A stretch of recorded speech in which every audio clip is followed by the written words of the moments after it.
If a Tyrannosaurus rex were to suddenly descend upon the modern African savanna, facing a combined siege from lions, elephants, and Nile crocodiles, could it tear through the entire food chain and reclaim its crown over these grasslands?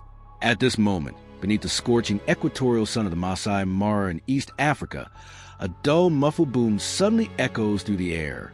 It sounds as if something has violently punctured a hole straight through the atmosphere from the inside. The next second, a juvenile T-Rex covered in coaly down feathers tumbles out from the distorted heat waves. It is less than 2 meters long and weighs a mere 40 kilograms. Its limbs are still smeared with the amniotic fluid of its freshly cracked egg, but its gaze is as ferocious as a red-hot blade. However, Africa delivers a harsh lesson right out of the gate.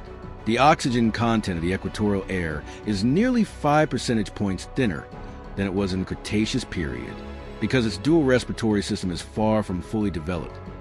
This feels exactly as though someone is choking the newborn hatchling's throat. It immediately collapses on the scorching red earth from a lack of oxygen.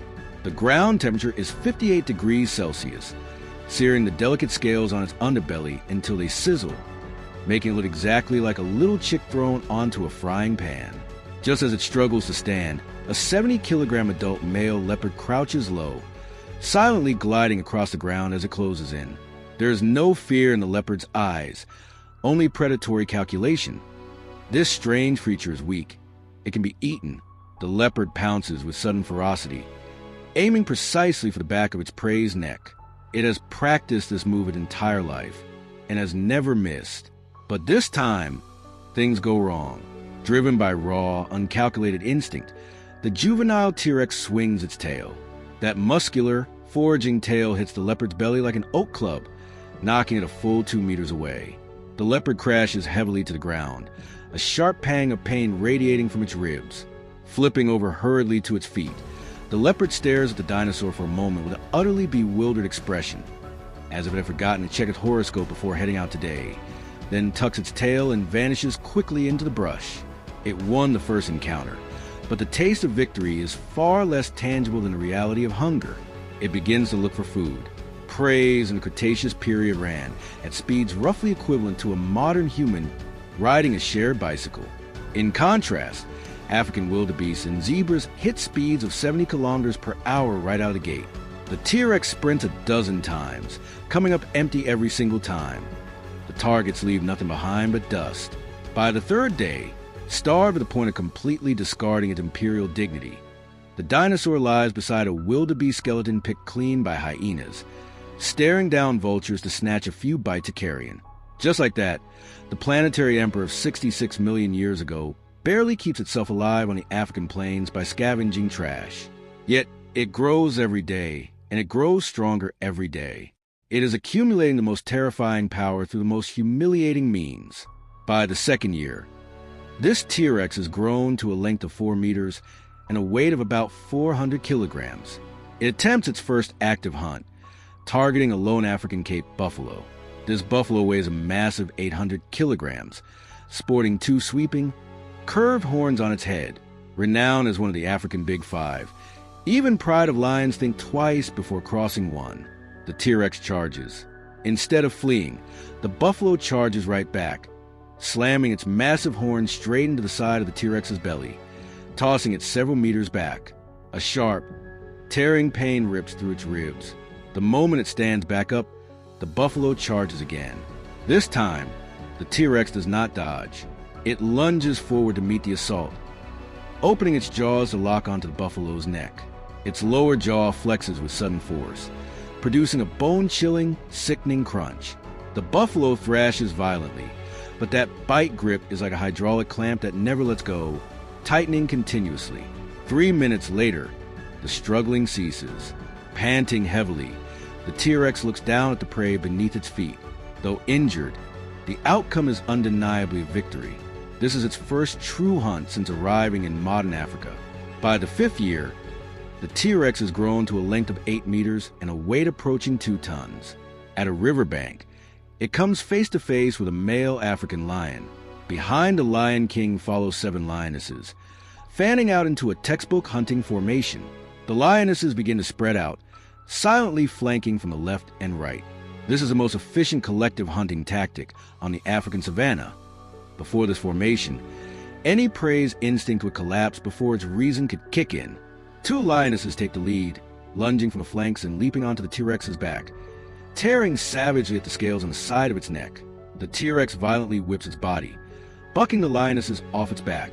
It spins and bites down hard on the torso of one of them, its mouth full of teeth slamming shut. The lioness lets out an agonizing, horrific shriek as muscle and bone shatter simultaneously under the colossal pressure. The T-Rex tosses her high into the air and slams her heavily onto the grass. The remaining lionesses instantly freeze their attack. In their millions of years of genetic memory, no prey has ever retaliated and killed an adult lioness in such a manner. The Lion King steps forward. The T-Rex lowers its massive skull, vibrating a low-frequency sound wave from deep within its chest. It isn't a roar. It is something far more primal, sounding as though it is hammering directly into the nerves of every lion present from 66 million years deep within the earth. The Lion King's pupils contract instantly.